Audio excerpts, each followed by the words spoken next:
This is the Agribusiness Report. I'm Tony St. James. We're joined today by Josh Miller. Josh is a producer from Anderson, Indiana, and past chair of the U.S. Grains Council. Josh, did I get everything in there? I think so, yes. And when we're talking about your operation back home, I'm going to guess corn and soybeans. Did I pass the test? You did. We have some wheat production as well. Okay. Past chairman, U.S. Grains Council. So one of the big questions would be, how did you get involved in the U.S. Grains Council? That's a great question. So I lived and worked overseas for 9 years as an expat before coming back to the farm. So I was very in tune to the international side of geopolitical politics, and also with the food that travels worldwide. So coming back to the farm and then find out about the Grains Council is just a natural progression for me. Okay, so some might not understand the importance of trade. In other words, I'm growing it, I'm selling it here, I don't really have to be worried about the end game here, Yeah. but we do, right? Absolutely. And one of the points I always like to make, for 95% of the world's population lives outside of the borders of the continental United States. So with 95% of the population living in other countries, they have a growing population, a growing middle class. They're not necessarily going to eat more food, but they're going to eat better food, better quality proteins, higher quality food. And that's what where we grow in the U.S. We're some of the best farmers in the world, and we have the ability to feed their proteins, their beef, their chicken, their pork, or we have the ability to grow the plant-based proteins and ship it over to them. So it's a great opportunity for us, being great producers in the United States, and a great opportunity for them to purchase our product. Okay, in years past, our focus has really been on China. Sure. Really doesn't matter what commodity we're talking about. And China's still very, very important, but there's another country out there that's really been growing and is a huge opportunity. Where would we find that country? Yeah, Tony, you'd find that country in India. India is one of the largest populated countries in the world today.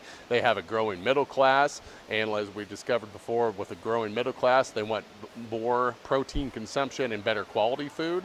So we have an office in India now. I'm very proud. During my chairmanship year, we opened up an office in New Delhi, and we've already started to add staff to that location because we've just the sky's the limit with India, and we're very excited for our trade partnerships, not only for the next 5 to 10 years, but the next 50 years as well.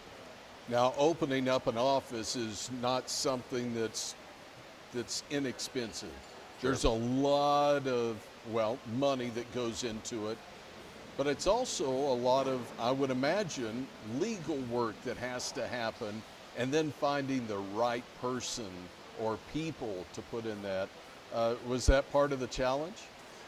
So I'd say the biggest challenge for us was the legal side. I think we worked on getting that office open for about 4 years. So it was a heavy lift for staff. It was a heavy lift for the board of directors. So we finally got it done. We had a ribbon cutting ceremony in January 2023. Very happy and very proud for that.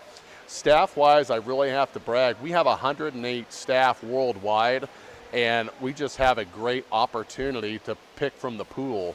Reese Kennedy currently runs that office for us, and I knew Reese when he worked in D.C. I knew Reese when he was assistant director in Tunis, and there's nobody better to run that office than Reese Kennedy, and I am so happy we have him in that office. Now, the U.S. Grains Council, and I mentioned the monetary side of this, is a unique operation because you have members that contribute, but those funds can actually be matched through USDA's MAP and FMD, right? That's correct. So we receive MAP and FMD funding, and under the previous administration, we've seen large cash influx to the ag trade promotion.